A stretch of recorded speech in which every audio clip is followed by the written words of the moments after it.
Oh, Yeah. So sure. Well, it that is way. actually, yeah, okay. So on the 16th of January, Yeah. we did two celebrations on that day. First is the launching of our new Gulugok Bridge.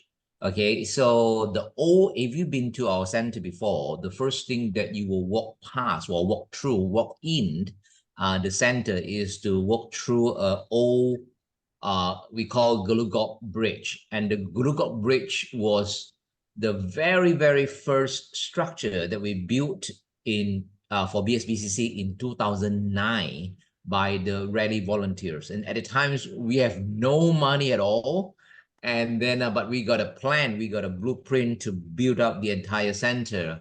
And then we managed to get hold of the rally volunteer from UK, and it was the volunteers with a few engineers, and then our architect Ian Hall volunteers their service, and using the recycled ironwood from the rhino fence, and we built the Glugop bridge. The word Glugop was actually named after the very last rhino that happened at the orangutan center. And at the times, in the 80s, there was, um, Yeah. sorry, background Gulugok was, firecracker. yeah, Yeah, Gilligot was the last rhino that lived in the centre, wasn't it? Before it was the Sun Bear Centre.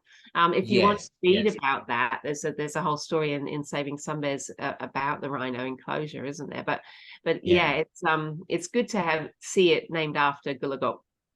yes. And then after, since 2009 until 2013, the foundation of the bridge actually shifted over the years because of the bridge, because of the rivers swell, flood, over for a few times. So the condition of the bridge was not very good. So last year we decided to build a new one to replace it, and it was finished. The construction finished on right before Christmas last year, and then we launched it on the 16th of January. And 16th of January 2014, about 10 years ago, is also where our center first opened to the public. So Yeah. we commemorate these two events together, becomes the opening, and then as well as celebrations of the 10 years that the center opened to the public. Actually, the center was 16 years old, all right? It was open a And then, little bit before. That was the grand opening, wasn't it? yes, yeah. So a lot of reporters still did not get. I said it is open to the public, all right? And I first started this project in 2008, Yeah. 16 years ago. But anyway, so that's the day that Close we, enough. yeah, close enough, where we have a little celebrations, have the chief forest conservator of Sabah, Dato' Fred Kugan, to come and official, and also the wildlife officer, Tuan Hussein, come and cut the ribbon. And it's a joyful day after Big we have day. been closed down for pandemic for almost 3 years. And then later last year, the visitors returned, and it was a good days to celebrate. Yeah. And It's a then good and yourself, especially. I mean, you've gone through so many hard times, Wong. You've gone through times when it was hard to make enough money to feed this to pay the staff or to feed the bears, and yeah, times when the centre was closed. So I think we all want to applaud you for staying in there and yeah, continuing. yeah. Thank you. I think that Ian Hall is the one who come up with this Bear Action Team called BAT, Bat Volunteer Program, where at the time we seriously don't have any money, but we can get things done by having this kind of volunteers like the Rally International, Camp Internationals, yeah, and other volunteer group, and then we charge them 4,000 ringgit per group that who come here to do some work for us for 4 to 5 days, and then we use the money to purchase the material for the construction project, and then they offer free manpower, of course, supervised by qualified architect, qualified engineers, and make that constructions possible. And I think this is a great, great model. I hope other people, other groups, or other sanctuaries, or other whatever NGOs, if you don't have financial resources to build something, you can always follow our models. A really good one. Awesome. The next thing that we wanted to talk about is what's gone on in Tarbin. And Irene, do you want us to wait for you to wake up, Taylor? How are you going? Oh, she's not going to wake up. I tried already. Yeah, it's okay. Well, she can, yeah, she can see the videos, the record later. So Tabin Sambe projects, which I've been talking about for a long, long time. And then one of the component is to bring bear cub into the forest, and then we raise the bear cub there, and then it is a soft release program where the bear cub is going to race in the forest, and then the bear cub is going to bond with the caretaker, and every day we can walk the bear cubs in the forest until she decides not to come back. Literally, we follow the bear cub schedule to be independent and live independent from the caretaker. So this is one of the components of Tabin Sambe project. And I've been talking about Tabin Sambe project for many, many years, to be honest. And then, but the timing, when we have the money, we don't have the bear cub. When we have the bear cub, we don't have the money. Or when we have the bear cubs and we have the money, the pandemic came. Yeah, so the timing was not right until last year. On May, we have Tinome as a bear cub, and I said, it is time to kickstart this program. And therefore, we immediately plan for that, build the bear cage in the forest, build the camp, assemble, hire people, put out a team, recruit a master students who is going to who is studying wild sun bear in the area. And right now there are 5 people stationed at Tabin and work on this Tabin Sun Bear project. And then on the 30th of January, we brought Tinome into the forest. Yeah, and then and Tinome was a backup that sent to BSBCC on last June.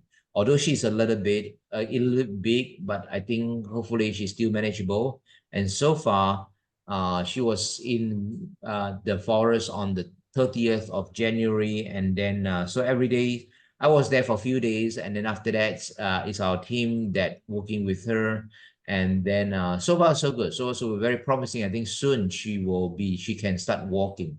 So right now she's already born with the caretaker that already who already take care of her for the last few months. And then she need to do more bonding with few other ground staff in Tabin. And then, and so far she has been very good. She has been feeding a lot of wild fruits, lots of invertebrates.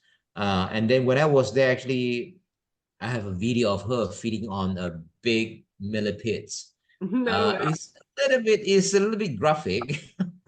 You see this big millipede, and then she just devoured it.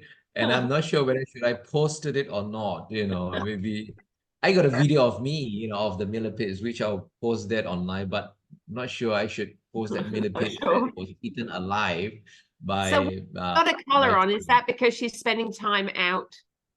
Yeah. So the collar is a cup collar, and then it is expandable collar. It's just a safety for her in case that she was out and then she don't want to come back. We have a mean to track her down in the forest. Okay. Because she is a little bit big for this kind of work. If she is still a cub, we still can manage, we still can control. If she do not come back, we still can capture her. But at her age right now, she's 16 kilograms. And then she might be, decide not to come back. Get to 20 kilos, you usually don't walk in the forest. Yeah, don't walk. Yes, yeah. But for her case, we will still see, because she is doing her bonding with Jude, our caretaker, is actually pretty good. And then and we just have to observe and see what happened. Yeah. And then hopefully by next week or so, they can start walking Tinome in the surrounding. And then we also know that From our camera traps, also know that there is a resident bears around the area. So a little bit concerned, but so after this Chinese New Year break, we will start trapping bears. Hopefully we can capture that particular bear live in that area so that we know who are the residents bear, and then try to avoid the residents bear when we walk Tenom in the forest. The worst case scenario is while we walking the Tenom in the forest and bump into a resident adult bear. That would be, not good. Yeah. No, not good. So do the people that are walking her, do they have any means of protection, like a dart gun or anything that they could respond if that happened? No, actually, no. So that gun won't do any good, because that gun, you need to have the drugs. You need to know the weight of the bearers. You need to administer it won't do any good. So it's just that the presence of the human on site will deter the wild bears from getting close. But this is in theory, it could be that the bears don't mind the presence of the humans and very interested on getting to the cub. This is what we rate. Of course, all of our ground team, when they are working on the ground, they all equipped with the machetes, and this is the standard weapon kind of to protect ourselves. Yeah. So finger crossed, hope that Tenom can be successfully raised up and grow up in this forest. And this is the very first attempt where we attempt the soft release for BSBCC in the forest. Yeah, good luck. I know that you've been working so hard for this. It's been a dream for a long time, and you've done you did a soft release when you were doing your research, which didn't go as well, right? So you've learned quite a lot from past experience. And also learn from Gabriela, learn from other people who's doing the soft release program. It is extremely costly because I need to maintain a team on the ground. I need to establish the facilities, the camp, the forest cage, and then the vehicles, and it's extremely. Last time I managed to calculate that for our hard release program, each bear costs about $50,000. Ouch. And then for this kind of soft release, it probably will cost each bear will cost easily go more than $200,000 per animal. So it is that kind of situation. Yeah. That's a lot of adoptions. So everybody needs to adopt a bear. Yeah, but I think because we have this option, and then I need to try my best to make it possible in order to get a better success, and at the same time we can also document what Tenom do in the forest, and in the future, if she managed to survive and manage to, say, for example, mate with a resident male bear and have cubs, we can continue follow Tenom, that is the ideal situation. And then we can follow Tenom, we can radio call Tenom, and then can continue study her life, natural history. And then imagine that, if we can follow or study a bear for up to 10 years, right now, with the presence of BSBCC, we have the foundation to make that possible. So hopefully Tenom will be a very, very important bears, and that can open up the door for us to know more about sun bears live in our rainforest. Brilliant work. Awesome. There's one more thing that I know that you've been doing, and that's teeth healthcare for bears.